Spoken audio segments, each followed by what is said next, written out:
Hello, podcasters. Welcome to season 7, episode 2. I'm super glad that we have started season 7 and we just finished one episode before. Now, the second episode is so obvious because doing the second episode.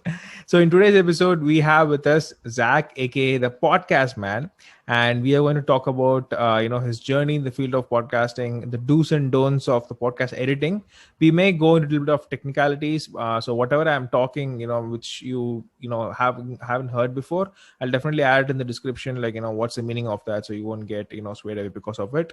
And we'll actually going to talk about the do's and don'ts of podcast recording, the basic podcast equipment needed to get started, and also the future of podcast industry and production. The podcast man, welcome to Jeff's Podcast Academy. Please tell us how you started your podcasting journey. Hey, Jeff. Well, first off, thank you so much for having me. I've had a lot of fun following you on Instagram and kind of, we're all kind of teammates on there. We're all colleagues and all on a similar mission, and it's a lot of fun. So I'm really excited to be on your podcast. So thanks for having me. Of course. Yeah. And my journey, I guess it all kind of started, I'll try to be brief, but it all kind of started back in high school. My best buddy, Josh, brought home this half-broken guitar with 3 strings on it. And we decided to start plucking along on that thing. And probably not even a year later, we were recording music. So that's kind of where I started to get into audio. It was just on GarageBand on my laptop, which I still use sometimes, GarageBand, which is a good program. We'll talk more about that.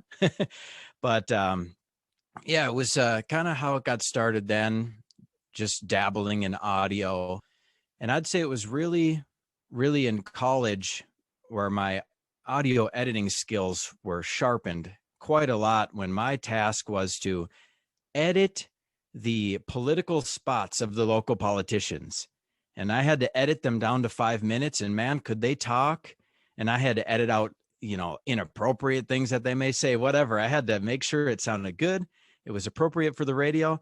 And did I get good at audio editing during my time at the college radio station?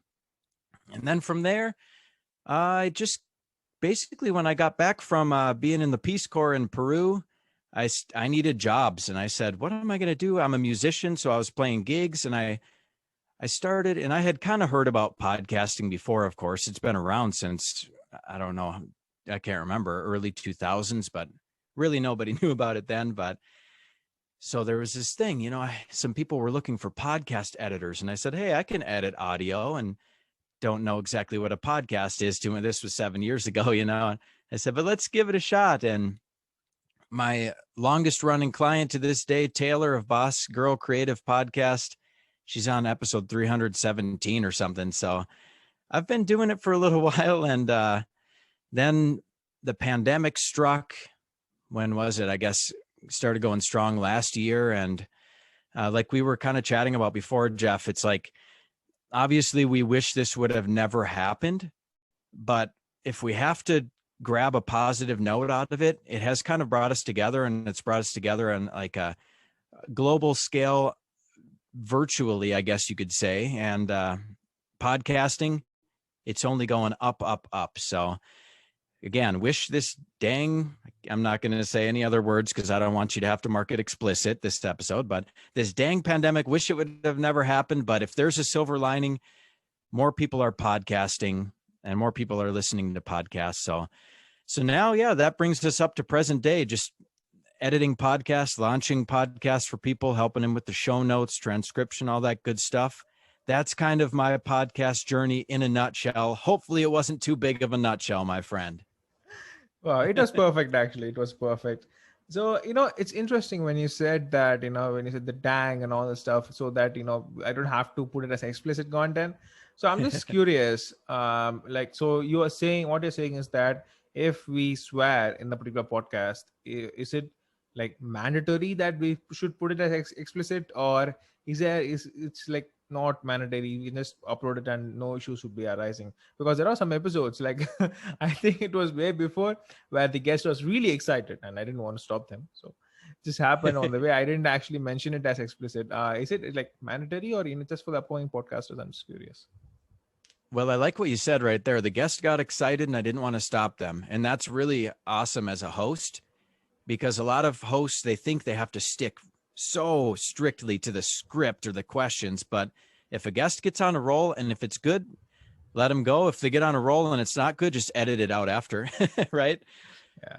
But to your question, and that's a good one. And I could say, damn pandemic, you don't have to mark it explicit. But if I say some other words that get a little more intense, you probably would, because what can happen is if Apple somehow finds you, and I don't know what kind of technology they have going now. I don't know if it's people or if it's robots that scan the episodes.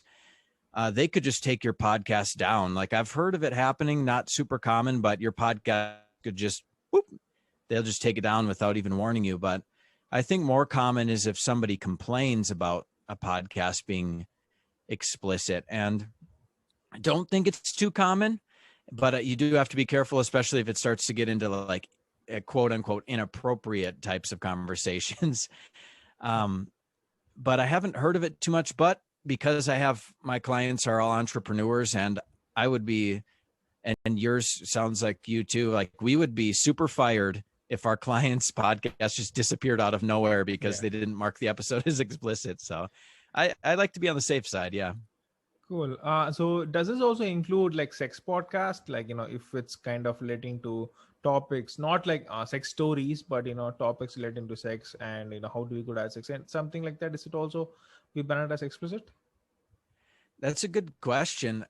I think, and it's actually an interesting question because you being in another part of the world in India, correct? And I heard that, and this may have changed, but I've heard that in India or maybe some other countries, if a podcast episode is marked as explicit, it doesn't even show up. And I don't know if that's India or if that's some other countries, but instead of showing up as explicit, it just doesn't show up at all. So that would be the downside.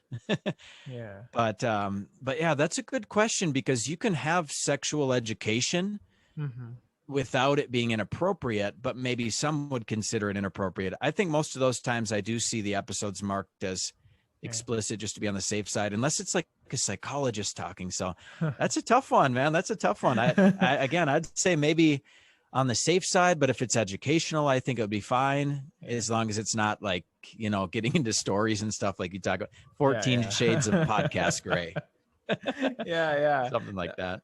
Yeah, actually, one of the reasons why I asked is that before, all of this, I actually was managing 3 different podcasts.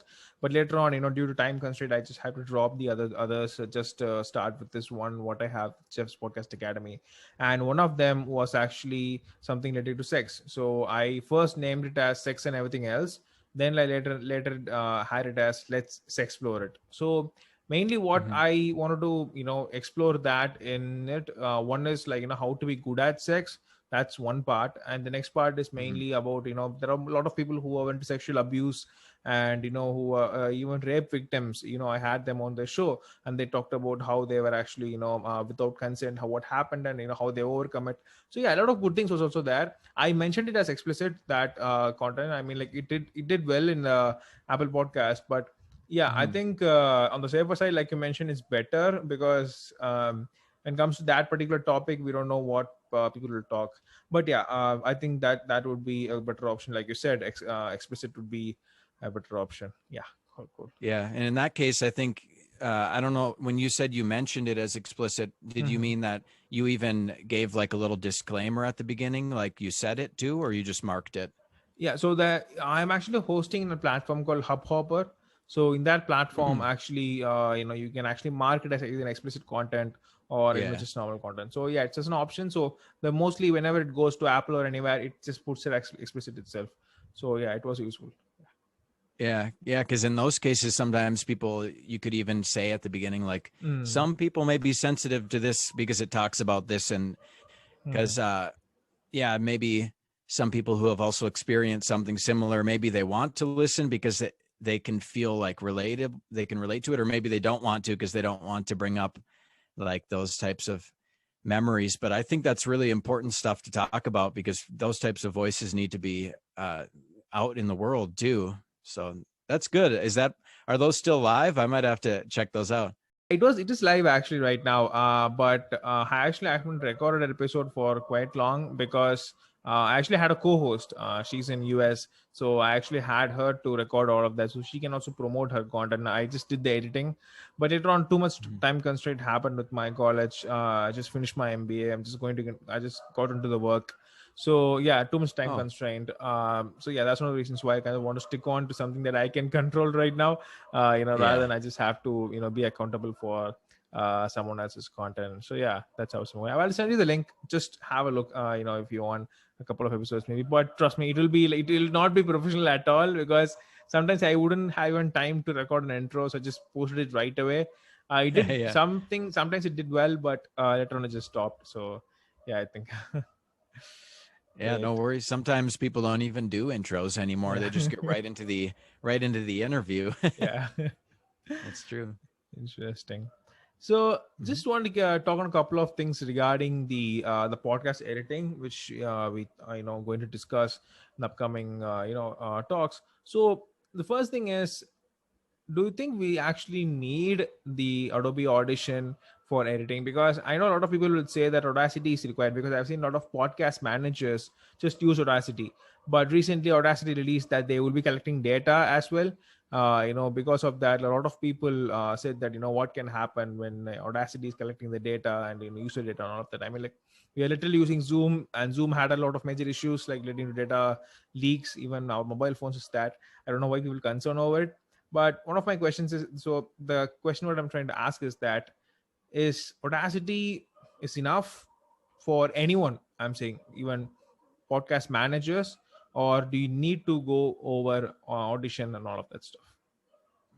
Yeah, that's a good question. The DAW, which I think is a funny word to say, the digital Yeah. audio workstation, right? Or is it workstation or workspace? I can't remember now, but it's the DAW.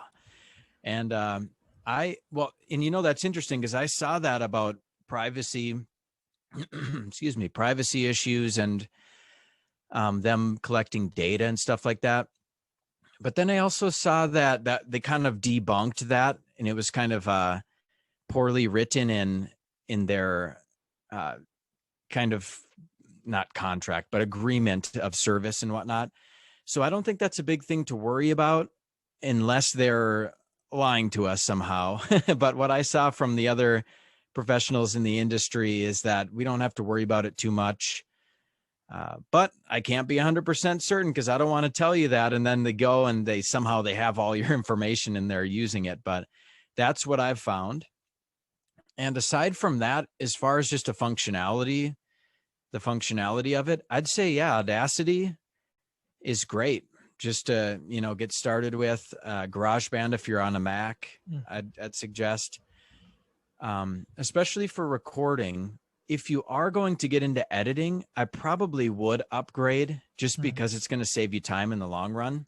Mm. Like last year, pandemic hit, and I just sat down and I said, okay, I gotta work on some other stuff. I don't have any music gigs right now, Yeah. obviously. um, and I upgraded from GarageBand to Logic Pro X, Mm. and it was one of those things.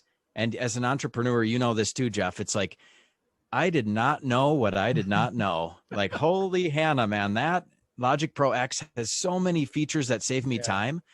And I'd imagine it would be similar if you upgrade from Audacity to, like you said, Adobe Audition, right? Mm. Yeah. Or like Hindenburg, I think some people Yeah. use stuff like that. So I think just for recording, they're probably all pretty similar. But if you get into editing, yeah, it's going to probably be more user friendly if you upgrade and just spend that. I'm not sure what it is on Audition, might be expensive. I don't know, but Logic Pro, for example, is like 200 or 300. But Yeah, I get the point, because the main thing Adobe actually gives is the flexibility. Yeah, let it be the After Effects or let it be anything. It's just, you can just play a lot actually. So I think that's one of the advantages. The one of the reasons it just why I asked is because I saw a lot of people on Instagram. When I was doing this podcast for podcasters, I saw a lot of people's stories where they were mentioning as podcast managers, and they were showing how they're doing the editing. All of them literally used Audacity only. They didn't use any other major software. They said that you have to use mm, templates, and like, in order to do all the editing and stuff. But yeah, so I just want to know for the people who are listening. So if in case they are using Logic Pro X, so would you like to have a little bit of shortcuts or anything tips that make the workflow faster? Any tips that you want to give it to them?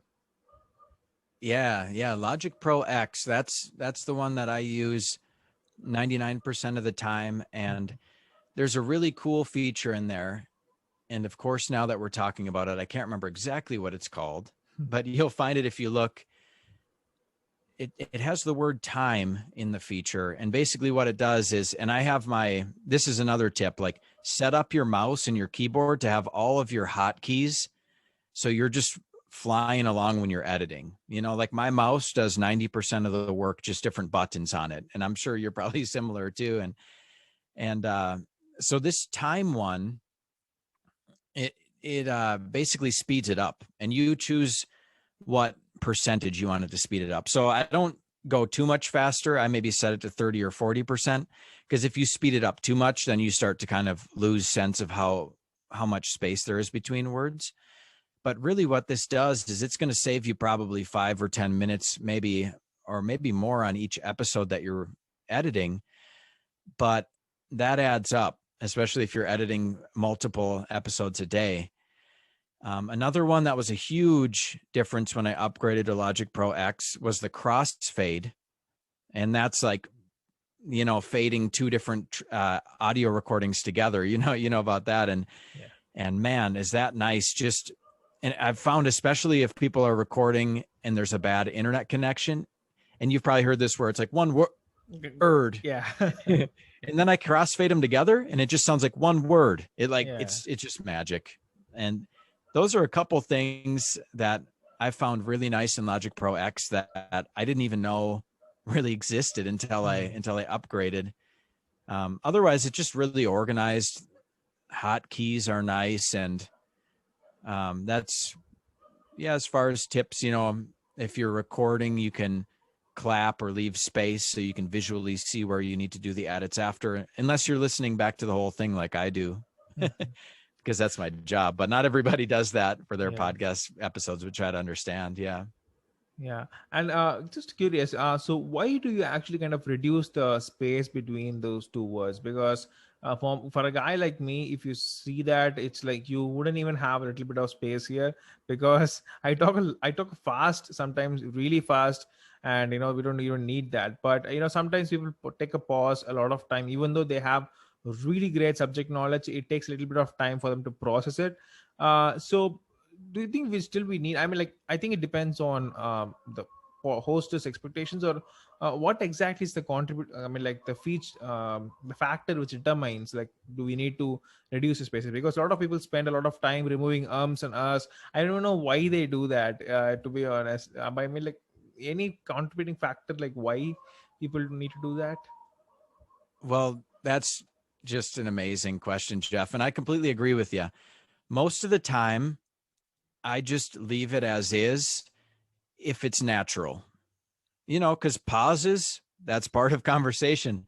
Breaths, I keep in the breaths unless it's like an ASMR breath or something where it just sounds really like, oh gosh, that doesn't sound good, spit breath or something. I'll edit those out. But if it's just a normal breath, I mean, people breathe when they're talking. So what can you expect, same thing.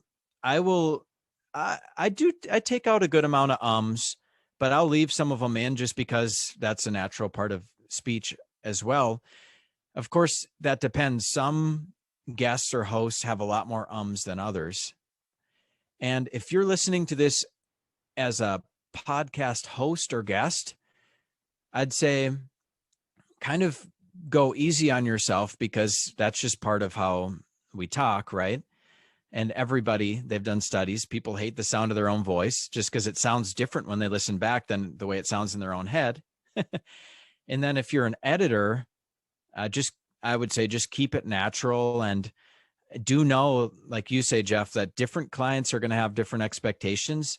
And as an editor, you kind of have to be firm in saying, like, hey, I'm not going to take out every single space that's like a half a second. It just doesn't sound natural. And hey, I'm not going to take out every breath unless it sounds distracting or annoying. And just being honest with them, and because it's podcasting. This is people having conversations naturally. It's not like, it seems like, have you noticed, Jeff, and people listening, the style on YouTube, it seems like it's like a shotgun style. Like they have to edit so fast. And honestly, when I watch some YouTube videos, I get like anxiety because it's like, geez, slow down, Yeah, a the lot of editing mock cuts style. would be there, like, cut. People are like, like jumping here and there. I don't even know why Yeah. do that. And I think it's okay if somebody naturally speaks fast, but I don't think we have to make all those cuts. And maybe it has something to do with the fact that YouTube is more of a visual platform. But in podcasting, I totally agree with you, Jeff. It's just going to be a waste of time if you're taking out every single pause, every single breath, every single It's not going to be worth the time you spend on doing that. Yeah, I totally agree on that, because there was this one client when I actually started working. Actually, it was way before, like, it was during the pre-pandemic, I think so. During that time, one person actually said that, I need to convert this into a video episode. So work on our episode, our recording, whatever it is, work on that and cut the pauses here and there, and also the fillers and all of that, cut it out, he said. I took it way too seriously. And I just cut each and every single pause, each and every single and I'm like, it was like jumping here and there. And he said that don't take this too seriously, but don't cut every single process. So whatever is possible, cut it out. Whatever is not, just let it go. And to be honest, I would have just done it in probably 10 minutes if it's actually just what he said, if I understood what he actually said. But it took me actually around 2 hours to cut the entire stuff, like what I did idiotically the first time. So yeah, it was like the major job that had to be done. I totally agree. I think it depends on the pod. I think if it's news podcast, like Pod News and all of that, they release episodes where they do it in a news format. I think that's a good format where we can actually do the fast talking and all that. I think you would agree to that. Yeah. Yep, that's another good point. It completely depends on the type of content, right? And like that's right. I have my podcast just for my clients. It's called Clients Only, so nobody will find it anywhere unless you're my client. But I am a little more strict with that because most of the time it's just solo episodes, and it's kind of more like reading industry news and quick tips and stuff. So I'm a little more strict there. But if it's a natural conversation like we're having, I think. And I think even more important than editing, because I've listened to some podcasts and they tell me, and obviously I'm like, well, fine, do whatever you want, because my main work is podcast editing, but they'll tell me I don't even edit. And I'm like, if you have a good natural flow, that's fine. But I think a lot of times even more important than editing is what I call like audio optimization, or people call it mastering, and just making sure that it's compressed correctly. The quiet parts aren't too quiet. The loud parts aren't too loud. The overall volume is good. The voices are equalized. That type of thing, in a lot of cases, is more important, in my opinion, than even the editing, just because like you and I, we have pretty similar voices, but when you record with a female guest who may have a higher pitch, sharper voice, you have to play with the equalization a little bit just to, so every time she talks, it's not like piercing your eardrums, right? Because different types of voices, different timbres, as they call it, of voices require that optimization. And I think that's a part that people really kind of need help from an audio engineer, or they need to just watch a ton of YouTube videos to figure out how to do it, because that's super important. Great. So just to, touching upon those points which you said, I just want to get a little bit of technical details from you. So could you please explain the important points, like what's an EQ and normalization? I mean, like, so what does it do actually? I mean, people can find it on the obviously edits and they can go there, but I think most people don't understand is what they actually do. Like, what's the purpose of it? So could you please explain, like, probably 5 to 6 important things, because I think people use formulas like EQ as something they use a formula also. So if you have anything as such a in your workflow, could you explain that one by one? Yeah, that's a good question. I think you're right. A lot of people have just kind of like plugins in their DAW, in like GarageBand or whatever, and maybe they'll just choose, like, a lot of people I've seen just choose like narrator voice and they just leave it there. I'm like, these plugins are like a good guide of where you can start, but you need to make tweaks because John and Jane, they have different voices. So what we need to do is in the EQ, the equalizer, that's going to boost, or what we usually try to do, cut frequencies. It's much better to cut frequencies than boost them. So it's much better to lower certain frequencies. And especially what you can do, and this is kind of confusing, I wish they would just call it, and some do, a low cut filter, but usually they call it a high pass filter. And that means that the higher frequencies pass. But really what it does is it's cutting out the lower frequencies that our ears they can hear them, but they're not as important in spoken word. And some of those lower frequencies, our ears can't even hear them, human ears. So you cut out, make sure you do that high pass filter. Definitely need that. And a lot of settings and software, well, you'll just see it right there. Just click the high pass filter, because it's going to cut out things like when I accidentally bump the mic or the lower boomy sounds that aren't necessary to the conversation. And then for harsher voices, let's see if I can remember off the top of my head. It's near the top of the frequency.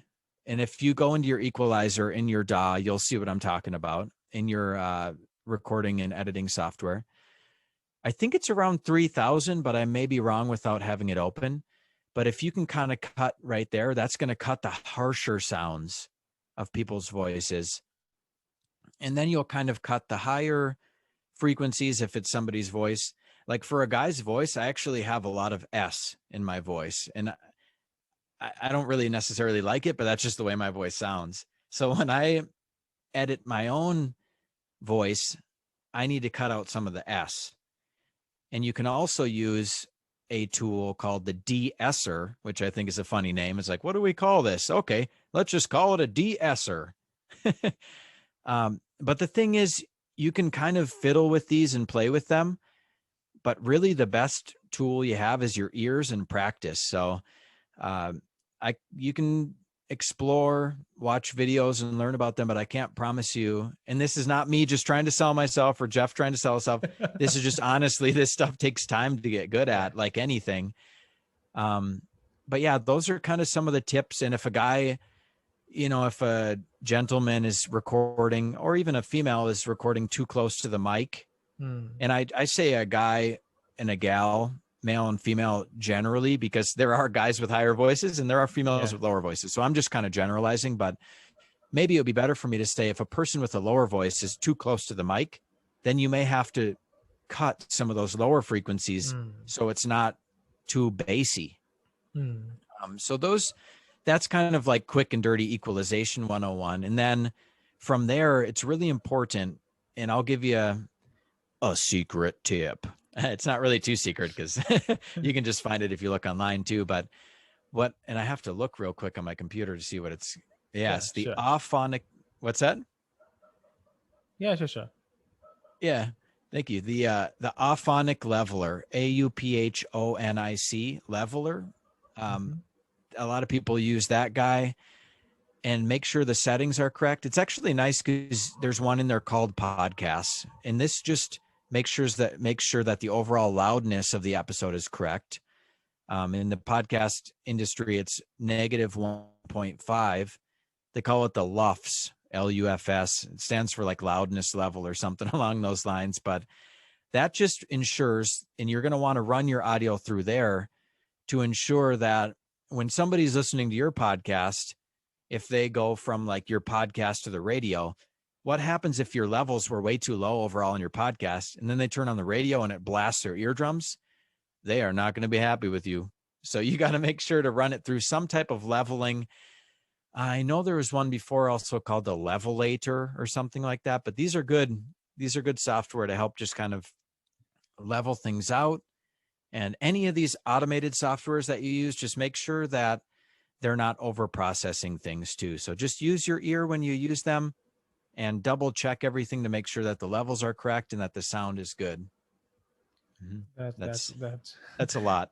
yeah. I mean, like not a lot actually. I think some people, Yeah. find it really hard to do that. I mean, like, see, one of the main reason why I asked is like you said that just use your ears, but to be honest, my ears are especially does a lot of malfunctioning during this process because when I was learning all of this, I kind of did this equalization using Audition and all of that. So Hmm. I just thought, okay, so whatever it is, I did the preview to see is it sounding different, but it doesn't. I don't know why it's not sounding different, either because of my ears, because I changed the EQ, I changed the its compression, everything. I did that. Even after playing it, it's not sounding the same to me. So I'm just wondering, like, it's just me, or it's like the cliche relationship talk. It's just me, or it's just you talking and all of that. It's like that with an Adobe Audition. So is there any problem that people face, like with their ears, like the same thing that they're hearing right now, or is it their perception, or is it actually the audio itself that's the problem? Have you ever thought of like that, anything faced before? Yeah, that's a really really good question. And that's how I feel if I'm editing like past midnight. I'm like, I don't know, I can't tell the difference. It all sounds the same. So I make Yeah. sure that I edit during the day. But I think it may have something to do with just excuse me, just making sure that I guess it's just kind of training your ears over time. And it's kind of one of those things where it may not make a huge difference. Hmm. A lot of time, really what you need to tackle is if I'm like kissing the mic during the episode talk, you would know the difference, that you definitely would have to lower the lower frequencies. So a lot of times it's subtle changes, subtle differences, and then make sure to listen back on different speakers too, to make sure Hmm. it sounded good on different speakers. But all of this said, and I had a note to mention this too, it's very important, in my opinion, that we do our best with audio quality. It needs to be acceptable. It can't be painful to listen to, but we don't need radio quality audio because we're not recording in a professional radio booth. Yeah. And the point of our episodes, for most of us, our podcasts, is to be educational. Hmm. So as long as people are gaining value and the audio quality is good, that's the most important thing. So if you're like pulling your hair out, I can't tell the difference. Oh my gosh. But if it sounds good and it's listenable on speakers, headphones, um, then you're on the right track. And really, if you want to get that super high quality, high resolution, then you can look into also maybe paying somebody to really, tweak those little Yeah. settings that make subtle differences. There's a lot of things that are kind of tougher to explain. Like I'll have a client sometimes where maybe they'll have a constant ringing in the background caused by like an appliance. So Like then I'll dog have to, shouting. or that, we'll have to see what we can do. We Yeah. see if we can find that specific frequency in the equalizer and lower it right there. So it's kind of one of those things where you have to be the judge as the podcaster, Yeah. um, if it's good enough quality for your listeners. And then I think with podcasting, if we touch a little bit on the strategic side, if you're doubting it, ask your friends, ask your colleagues, and ask your listeners. Like, you can do a little survey, and one of the questions maybe could be like, what do you think of the audio quality? Is it, and we could talk forever about this stuff, but a big part of it is what goes in is similar to what comes out. So like Jeff and I are both using good microphones. We're not just using the internal mic on our Yeah. laptops, or we're not just using our cell phone or something.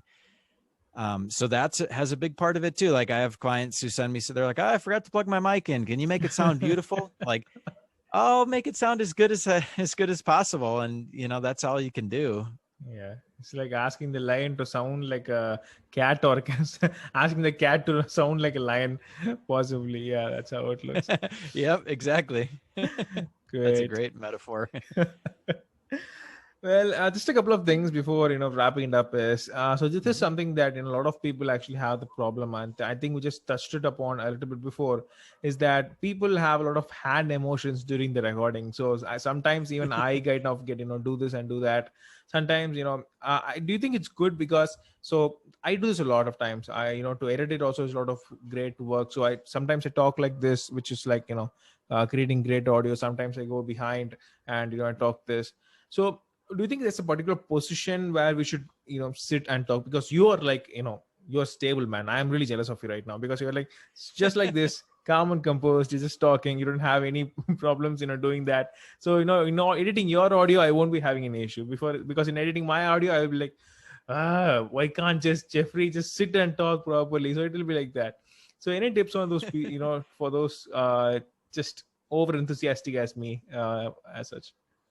Yeah, well, thank you for the compliment. And I have to tell you, it is not easy because I talk with my hands too. Yeah. So you would think that I have my hands like tied to the side of the chair, but I just try to keep them there because otherwise I am bumping the microphone. And, that's hard to edit Yeah. out because I'm like going back and forth. And you're right. A lot of it has to do with the proximity effect. And Mhm. that depends on what type of mic you're using too. Hmm. And I think just so many years of recording music too, I've just learned to kind of just sit still and do it in one spot. But Yeah. you do, you're totally right. You get close to the mic, have more of like a radio announcer kind of sound, a warm, nice sound. But if you get too close, it could start to sound kind of boomy. Yeah. Get too far away from the mic, starts to sound that's no good. It starts to sound tinny and empty, and then it sounds like, and then it also introduces more of like the room sound because Hmm. you're further away from the mic. So I'd say usually about like a hand's width away, like if you put your hand up and then sideways, that's probably like 6 or 8 inches or something. Yeah. Yep. Exactly. Yeah. Usually if you can do something like that, and this all depends on the type of mic too. Like I'm using a dynamic mic. I think yours may be a condenser, Yeah. right? It's a condenser one. Yeah. Yeah. So that one's a little more forgiving with proximity effect Yeah. if you move around a little bit. Whereas mine, like here, I'll go further away and you probably can barely hear me. And if I go too close, so, but the upside of this type of mic is it blocks out unwanted sound more. Hmm. So your mic gives a more natural sound. So it's really, it's tough, condenser or dynamic, they each have their ups and downs.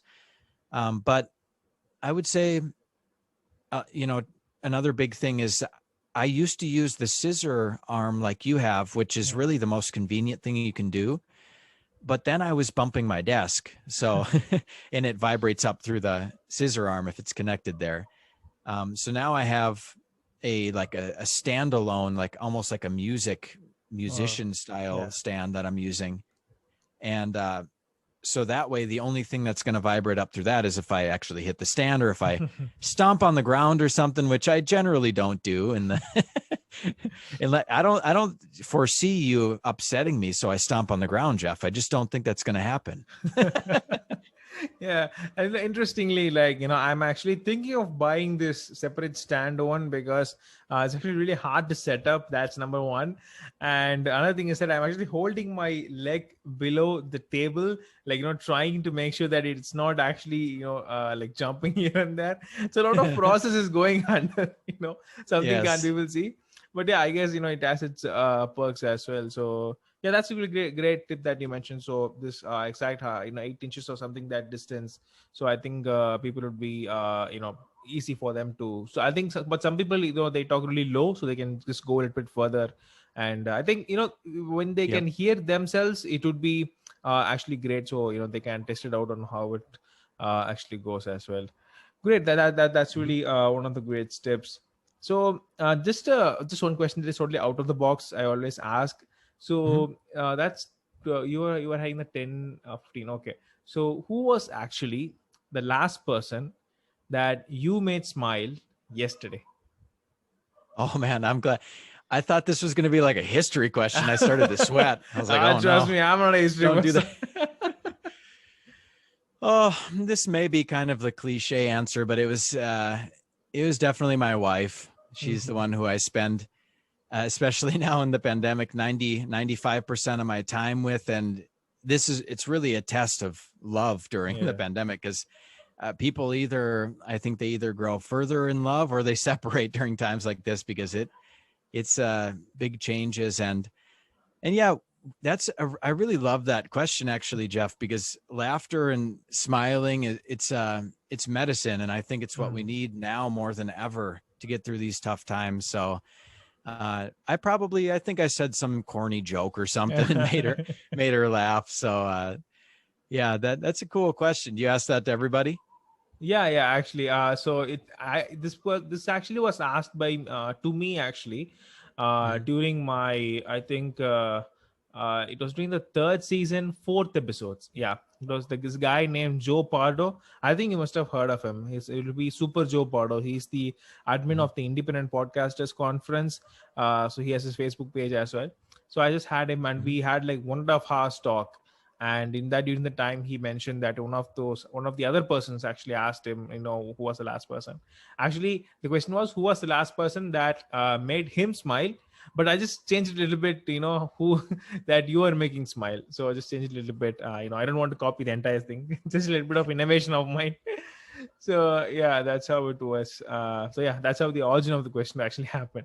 So I've been asking for 30 people, I guess, probably. I think he would approve you asking it. It's a nice thing to pass along for sure. Awesome. So one final question before closing is that what would you actually give as the best tip in the whole world according to you? Now, disclaimer is this shouldn't be on the internet, or this isn't something that you have said before. So to make an audio sound better, what's your best tip? To make an audio sound better. And I think, let's see, trying to say something that's not already all over the internet. Let's see. Yeah, I did a post the other day. I don't know if I can reference that because it's on the internet. Yeah, but, we can check the Instagram right now. Is it on Instagram? Yeah, but I think what I'm trying to get at is the post is about things that we oftentimes don't notice that are noisemakers. Because everybody says, like, of course, close the window, all the obvious stuff. Yeah. But here's some things that I'd mention real quick and these are things that have gotten me in trouble too, is like the external hard drive buzzing on your desk when I used to use like a desktop stand for my mic. And, you record the whole interview and then you realize after, oh my gosh, the external hard drive was vibrating up through the mic. That's a big one. That can happen on your laptop too. Yeah. People's lavalier or earbud mics rubbing on their beard or on their shirt or something. These are kind of things to avoid.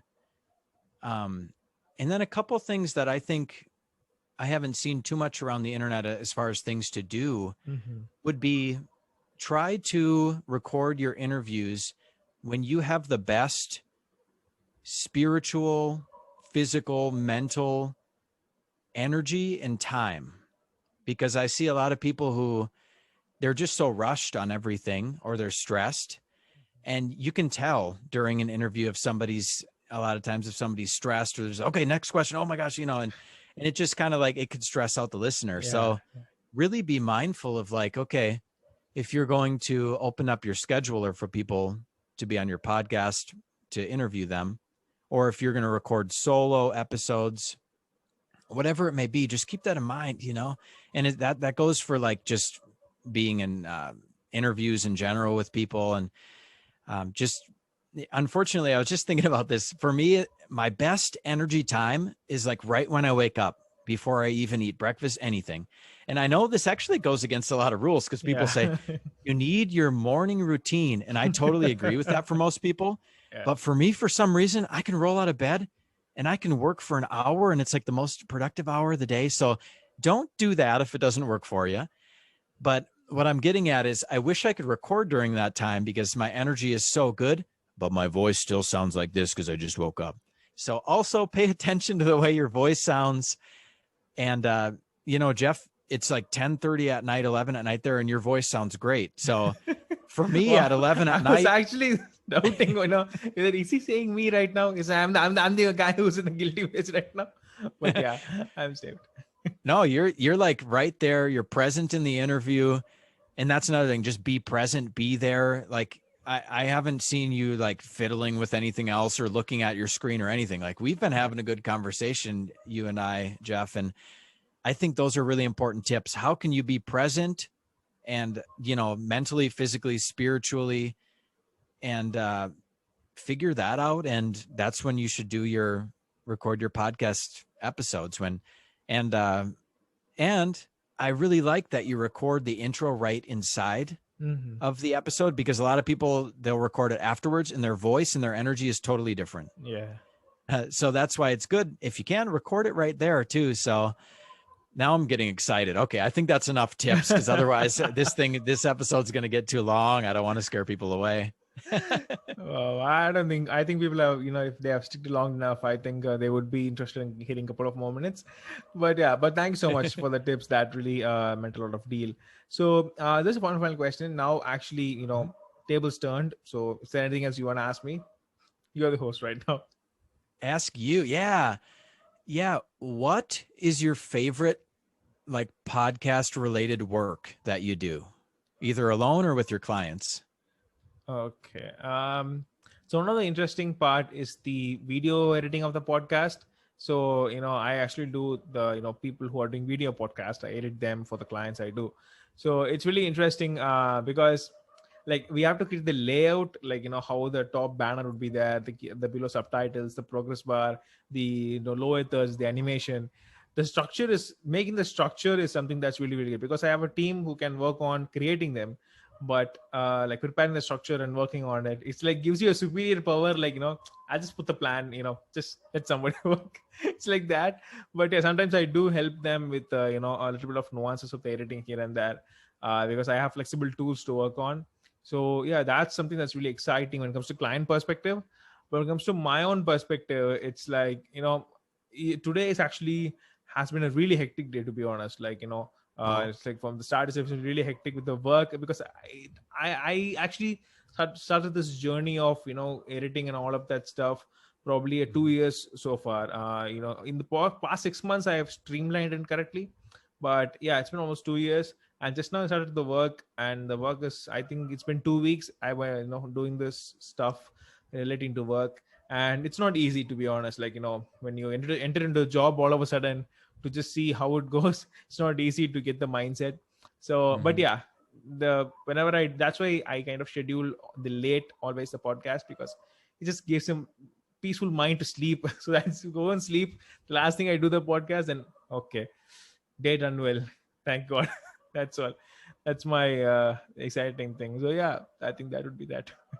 That's awesome. Yeah, it's fun to get, work on things that you love doing. And I was going to say, like, yeah, just podcast interviews, whether host or guest, I think it's a lot of fun. I can tell you have fun with it. And I think it's cool that we can connect across the world and chat about this awesome thing that's podcasting that only is going to continue to grow. So that's super cool. And that's interesting. Maybe I'll have to do some of my interviews right before bed, kind of wind down that way, if my voice is still working.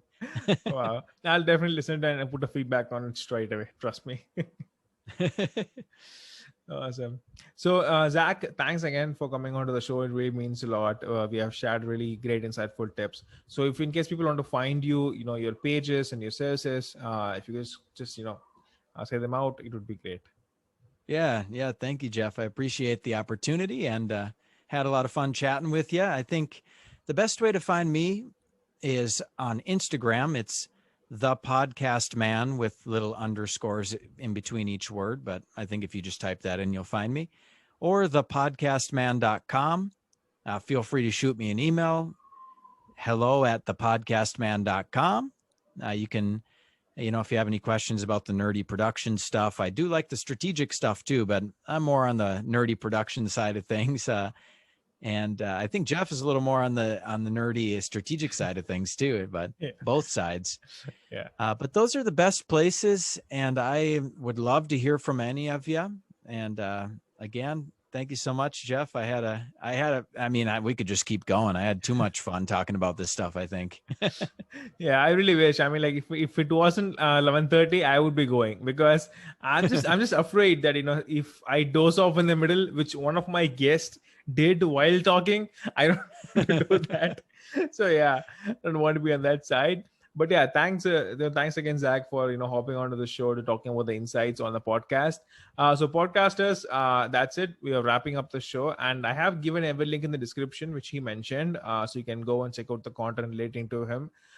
So if you like to know more about Jeff's Podcast Academy and learn the nuances in the field of podcasting, then you can connect with me on LinkedIn at Jeffrey Bhupati J, or follow Instagram's handle Podcast for Podcasters or Jeff's Podcast Academy. And just a little bit of apology to Zack and also the audience for the dogs, because I really wish that the alpha male could control all the dogs nearby, but it can't. So yeah, I really wish I just try to take most out of it from this recording. But if in case I couldn't, please apologize. So like we discussed in the episode, some things are inevitable. So yeah, Yep. just have to get on with it. So yeah, thanks again, people. Thanks again, man. And hope you Thank guys you. see you in the next episode.